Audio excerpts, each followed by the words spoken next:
Good morning everyone, welcome to exam orbit classes. तो आज है 5 नवंबर। आज के इस सेशन में 5 नवंबर से बनने वाले सभी महत्वपूर्ण क्वेश्चंस को डिस्कस करेंगे। अगर आप किसी भी एग्ज़ाम की तैयारी कर रहे हैं तो ये क्लास आप सभी के लिए बहुत ही महत्वपूर्ण रहने वाली है। तो एक बार सेशन को आप सभी शेयर कर देंगे। क्लास स्टार्ट करने से पहले आप सभी के लिए एक सवाल है जिसका आंसर आपको देना है कमेंट्स बॉक्स में। स्वतंत्र भारत के प्रथम मतदाता कौन है? श्याम शरण नेगी, पंडित जवाहरलाल नेहरू, डॉक्टर सर्वपल्ली राधाकृष्णन या डॉक्टर राजेंद्र प्रसाद? इस सवाल का आंसर आप सभी को मिलेगा क्लास के लास्ट में। तो डिस्कस करते हैं फर्स्ट क्वेश्चन आज के सेशन का। इजराइल के नए प्रधानमंत्री कौन बने हैं? तो फ्रेंड्स, इजराइल के नए प्रधानमंत्री बन गए हैं बेंजामिन नेतन्याहू, जिन्हें आप सभी पिक में देख सकते हैं, जो कि फिर से इजराइल के पीएम बन गए हैं। अन्य ऑप्शंस के बारे में भी डिस्कस कर लेते हैं, जैसे कि फूमियो किसीदा, ये वर्तमान में जापान के पीएम है फ्रेंड्स, याद रखेंगे। ऋषि सुनक, जो कि हाल ही में यूके के नए पीएम बने हैं।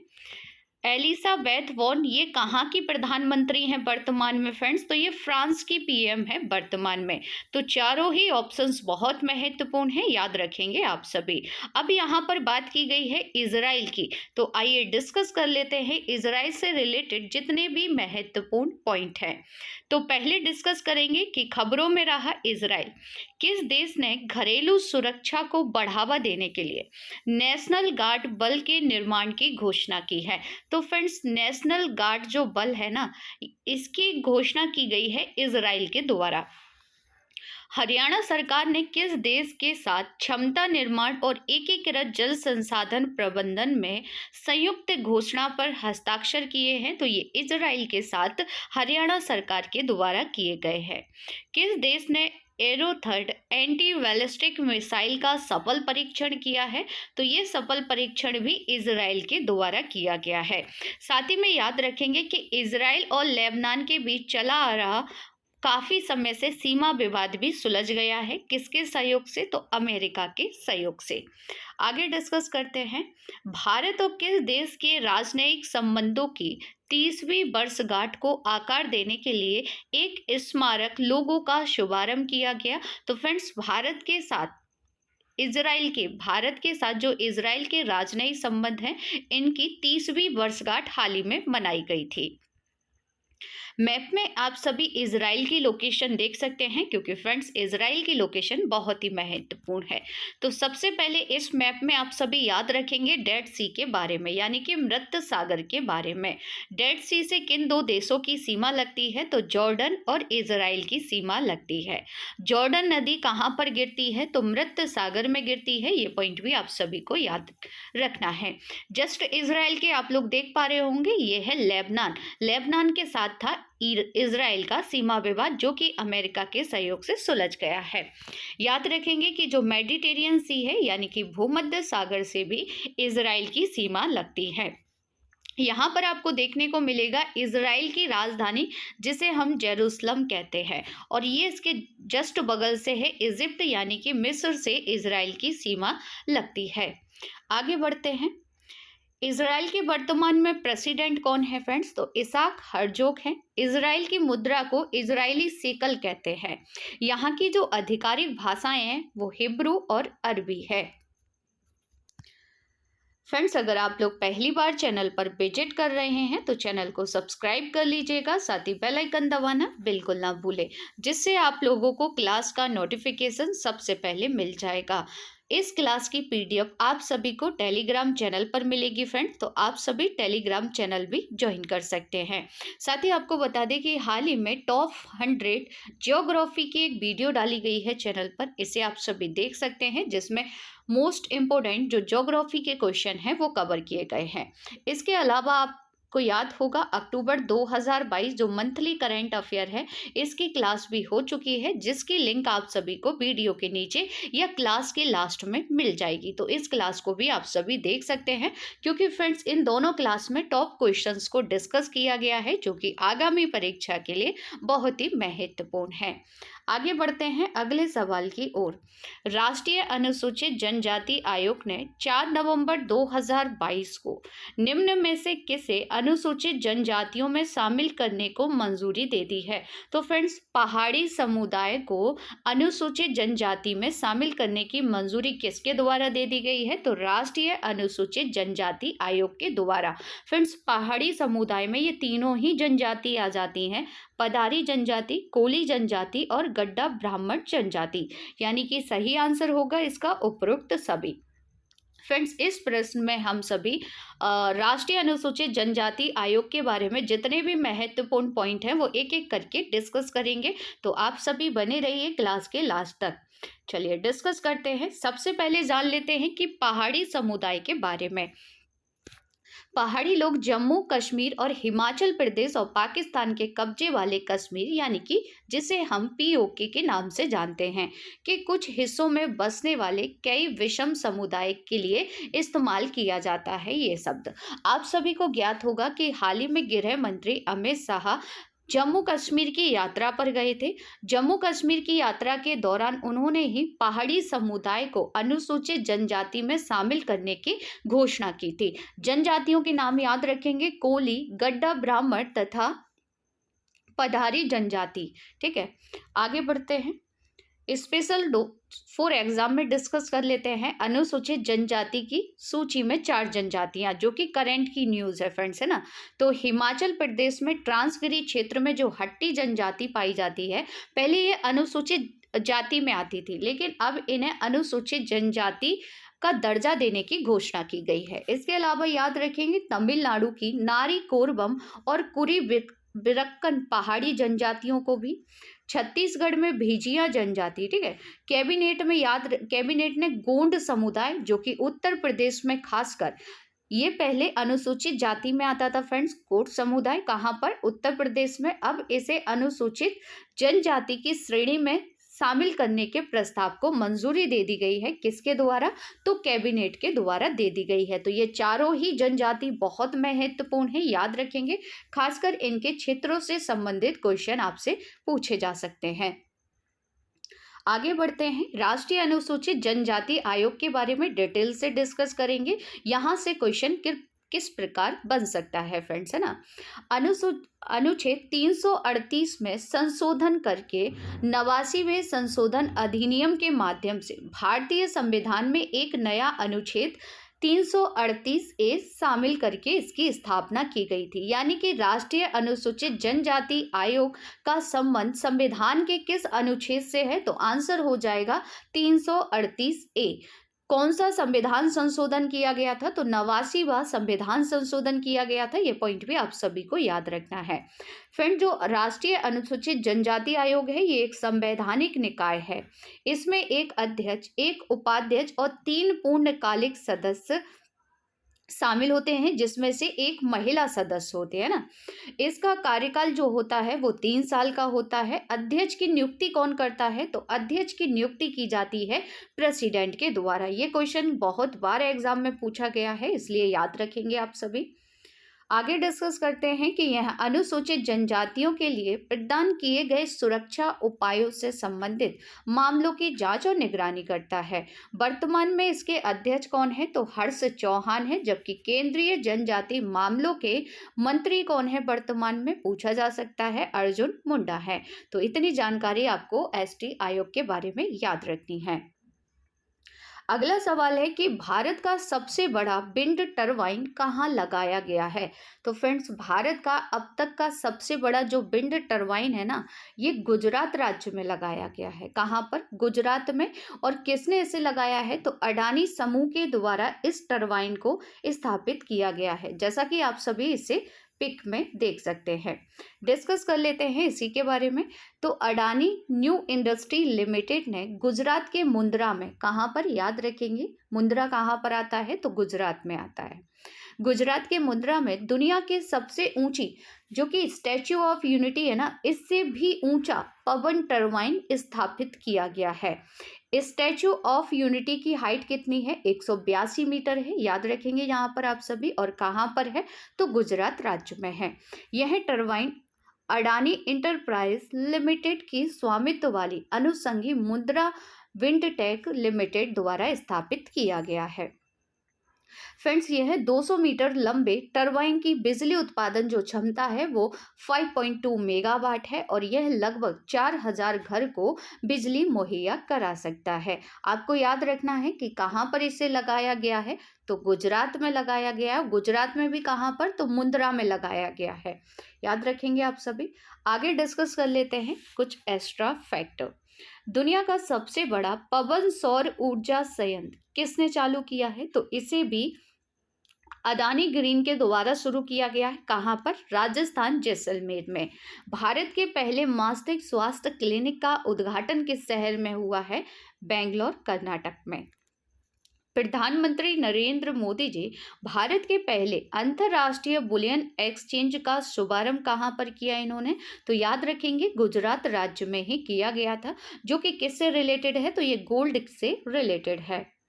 आगे बढ़ते हैं। नेक्स्ट क्वेश्चन है कि R20 शिखर सम्मेलन कहाँ हुआ है, तो फ्रेंड जो R20 शिखर सम्मेलन है G20 समूह का ही एक भाग है, ठीक है। और इसका जो आयोजन किया गया है वो इंडोनेशिया में किया गया है। जैसा कि आप सभी को ज्ञात है कि G20 जो 2022 की अध्यक्षता है वो कौन कर रहा है, तो इंडोनेशिया कर रहा है। फ्रेंड्स, इसी के बाद इसी सम्मेलन से जो अध्यक्षता है G20 की वो भारत को सौंप दी गई है, यानी कि 2023 में G20 समूह की जो अध्यक्षता है वो भारत के द्वारा की जाएगी। अब आपको याद रखना है कि जो R20 शिखर सम्मेलन है ये धार्मिक समूह से संबंधित है, जिसका आयोजन कहाँ पर किया गया था, तो इंडोनेशिया में किया गया है। आगे बढ़ते हैं, डिस्कस कर लेते हैं G20 के बारे में बेसिक इन्फॉर्मेशन। तो यह 19 देशों और यूरोपीय संघ का एक अनौपचारिक समूह है, जिसकी स्थापना 1999 में अंतर्राष्ट्रीय मुद्रा कोष तथा विश्व बैंक के प्रतिनिधियों के साथ हुई थी। 19 देश इसमें कौन कौन शामिल है, क्विक रिवीजन करेंगे। Argentina, Australia, Brazil, Canada, China, यूरोपीय union, France, Germany, Bharat, Indonesia, Italy, Japan, Mexico, रूस, सऊदी अरब, दक्षिण अफ्रीका, कोरिया गणराज्य, टर्की, यूनाइटेड किंगडम, संयुक्त राज्य अमेरिका, ये सब इसके सदस्य देश हैं। और फ्रेंड्स याद रखेंगे कि G20 का अपना कोई स्थायी सचिवालय या मुख्यालय नहीं है। और 2023 में अध्यक्षता किसे दे दी गई है, तो भारत को दे दी गई है। मैप में भी आप सभी सदस्य देशों के लोकेशन देख सकते हैं। आगे डिस्कस कर लेते हैं इंडोनेशिया के बारे में बेसिक इन्फॉर्मेशन। तो फ्रेंड्स, इंडोनेशिया को पहले डच ईस्ट इंडीज यानी कि नीदरलैंड ईस्ट इंडीज के नाम से भी जाना जाता था। 17 अगस्त 1945 को नीदरलैंड से स्वतंत्र हो गया था इंडोनेशिया। फ्रेंड्स, यहाँ 17,500 द्वीपों से मिलकर बना है, जो कि दुनिया का सबसे बड़ा द्वीप समूह है। अब यहाँ से क्वेश्चन कैसे बन सकता है कि दुनिया का सबसे बड़ा द्वीप समूह कौन सा है, तो आंसर होगा इंडोनेशिया। इंडोनेशिया का बोर्नियो द्वीप ग्रीनलैंड और न्यू गिनी के बाद दुनिया का तीसरा सबसे बड़ा द्वीप है। देखिए, दुनिया का सबसे बड़ा पहला द्वीप पूछे तो ग्रीनलैंड हो जाएगा, दूसरे स्थान पर आएगा न्यू गिनी और तीसरे स्थान पर आ जाएगा बोर्नियो द्वीप, जो कि कहाँ पर है, तो ये इंडोनेशिया में है। इंडोनेशिया की राजधानी फिलहाल जकार्ता है, याद रखेंगे। इंडोनेशिया की नई राजधानी किसे बनाया गया है, कमेंट्स करके बताएंगे। इंडोनेशिया की मुद्रा क्या है फ्रेंड्स, रुपया है। वर्तमान में प्रेसिडेंट कौन है, तो जोको विडोडो है। सबसे प्रसिद्ध ज्वालामुखी दो हैं यहाँ पर, जिनका नाम है क्राकाटोआ और माउंट मेरापी। ये दोनों ही आपको कहाँ देखने को मिलेंगे, इंडोनेशिया में। यह दुनिया की सबसे बड़ी मुस्लिम आबादी वाला देश है।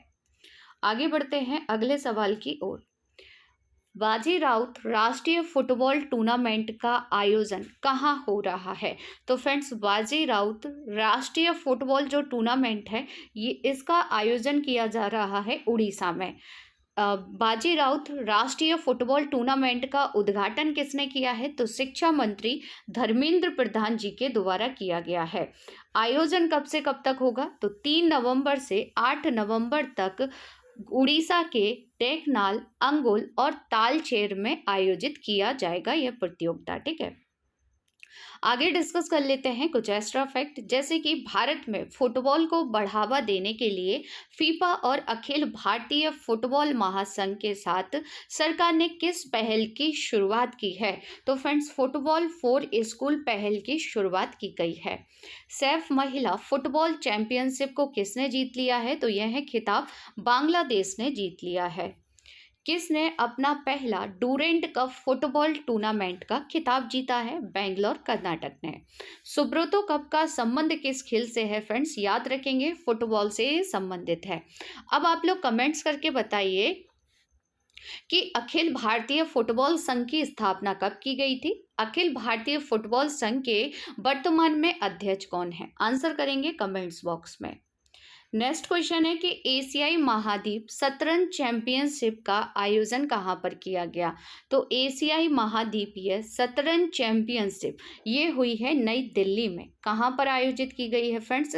तो इसे नई दिल्ली में आयोजित किया गया, जिसमें याद रखेंगे आप सभी भारतीय ग्रैंड मास्टर आर प्रज्ञानंद तथा पी नंदिता ने खिताब जीत लिया है ना। तो ये पॉइंट भी आप सभी को याद रखना है। पिक में आप सभी इन्हें देख सकते हैं। आगे डिस्कस कर लेते हैं अंतर्राष्ट्रीय शतरंज संघ के बारे में। तो फ्रेंड्स, अंतर्राष्ट्रीय शतरंज संघ की स्थापना 20 जुलाई 1924 पेरिस फ्रांस में की गई थी। विश्व शतरंज दिवस भी कब मनाते हैं। तो 20 जुलाई को विश्व शतरंज दिवस मनाया जाता है। अंतर्राष्ट्रीय शतरंज महासंघ का मुख्यालय कहाँ पर है। तो लुसाने स्विट्जरलैंड में है। अंतर्राष्ट्रीय शतरंज महासंघ के वर्तमान में अध्यक्ष कौन है। तो नाम याद रखेंगे, अकार्डी इनका नाम है। बढ़ते हैं आगे।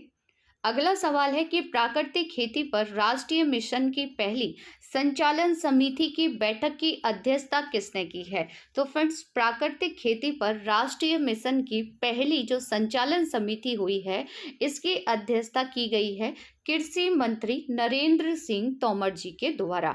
अब आपको यहाँ पर क्या याद रखना है कि 100% जैविक कृषि वाला भारत का प्रथम राज्य कौन सा है। तो आंसर होगा सिक्किम। ये पॉइंट आप सभी यहाँ पर याद रखेंगे।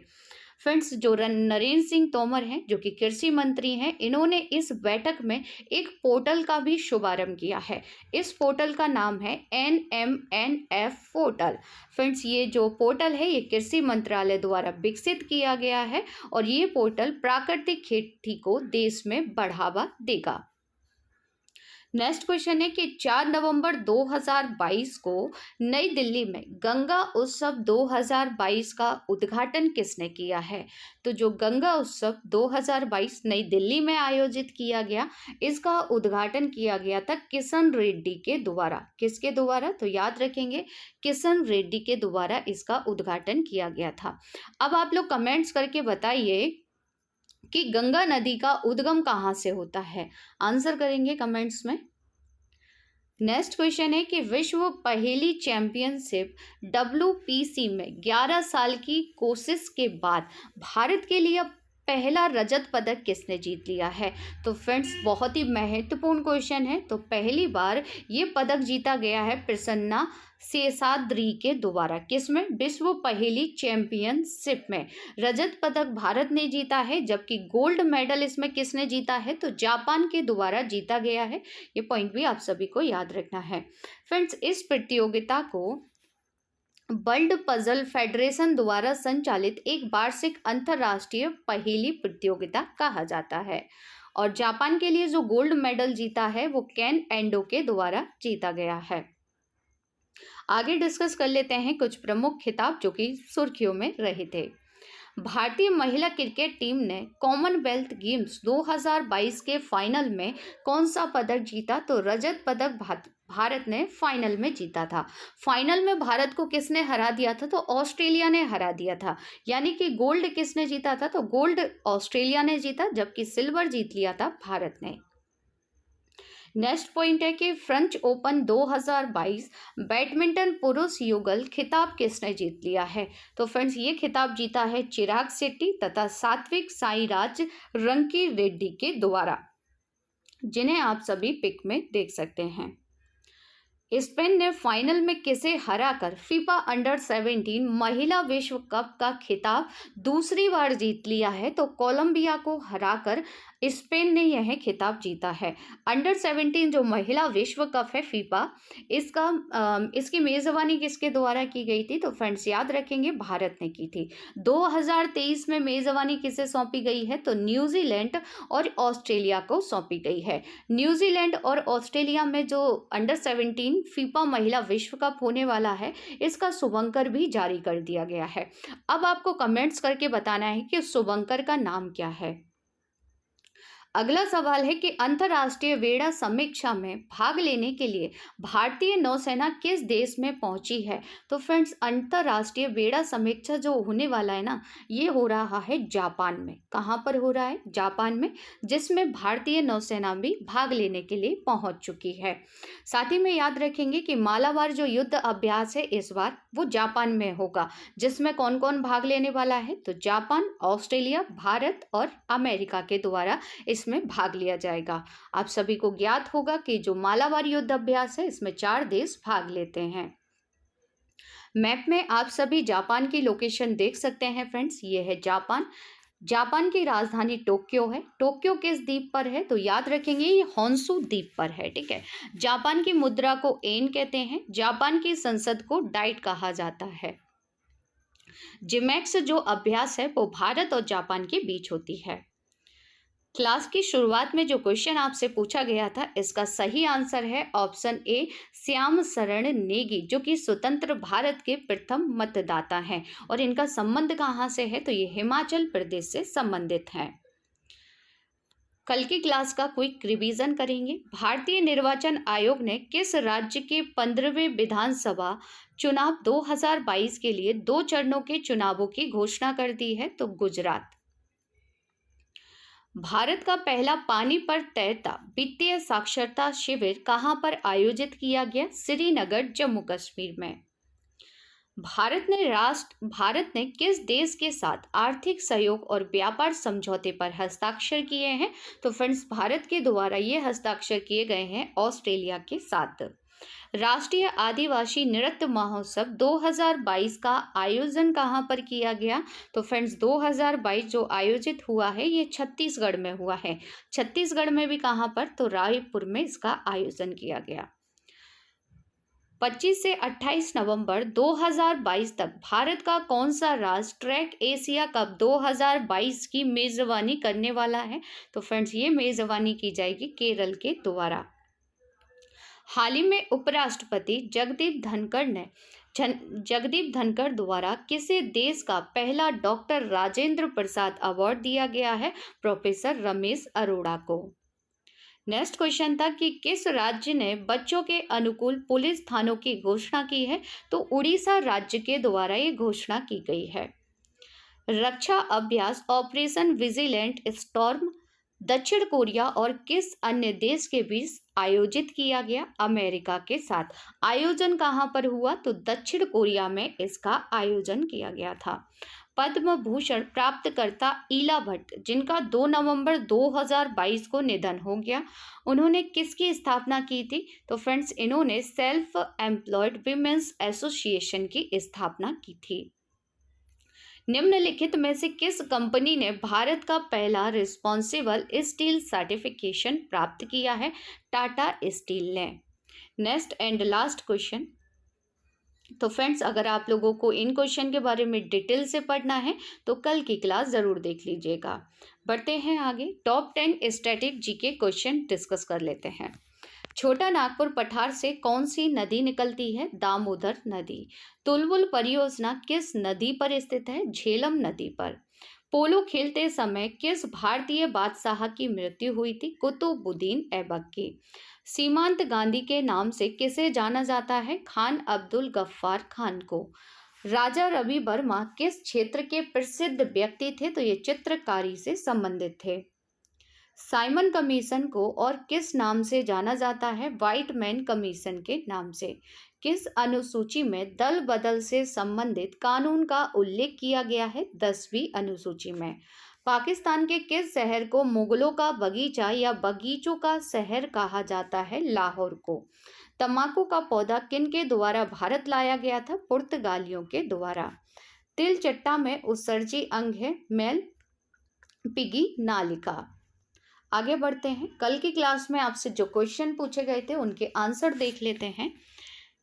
किस देश के लेखक सेहान करुणा तिलक द्वारा रचित उपन्यास seven moons of Maali Almeida ने बुकर पुरस्कार 2022 जीत लिया है? तो ये श्रीलंका के लेखक हैं फ्रेंड्स।